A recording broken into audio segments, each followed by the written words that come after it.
Okay, well, the history of Brown and Holmes is we started in 1939, originally in Coventry, and we did a little bit of mod work back then. Moved to Tamworth to avoid the bombing raids, and really specialised in work holding and fixturing, hydraulic fixturing for a period of time.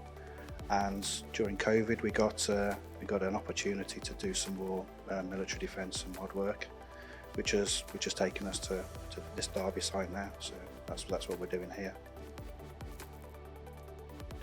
Yeah, I'm Mike Knight. I'm the head of defence for Brown and Holmes, so I look after this facility. My experience, I've done 17 years within Rolls-Royce Aero as a contractor and 2 years in the defence sector.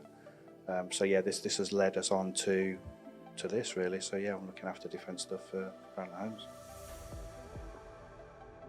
Well, we initially took an EC&I project on from Rolls-Royce, which was during COVID. So our existing order book had pretty much disappeared because of, we were aero sort of fixturing.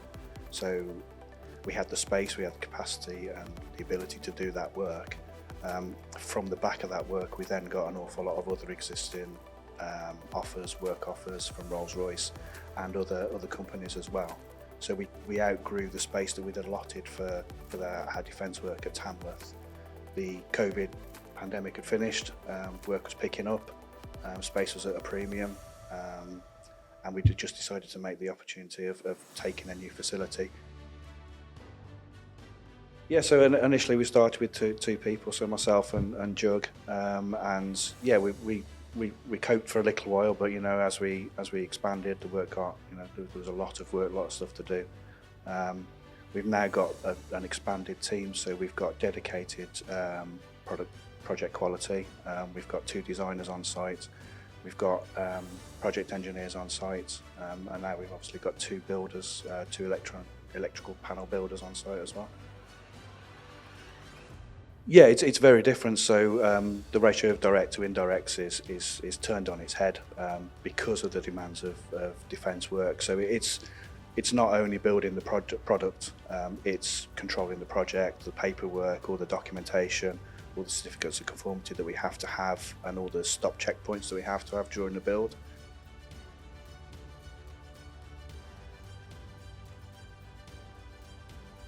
Well, currently we've got 1/3 of the shop floor taken up with one contract. We've landed another contract which takes up the second third of the floor space. We're courting other customers for the remainder of the build area that's available to us. But yeah, it's exciting times because we're 6 weeks into our operational time here, and we're nearly full.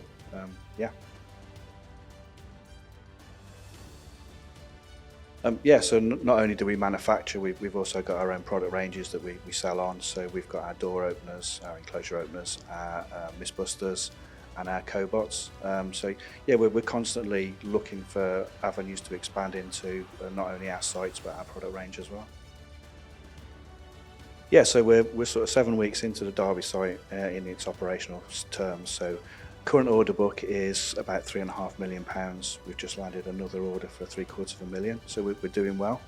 The way that the structure works is that Tamworth they act as our subcontractor for machined parts. So we get all of our mechanical piece parts from Tamworth. They come here, we assemble them in a very clean, well lit environment, and then we sell the product onto a happy customer.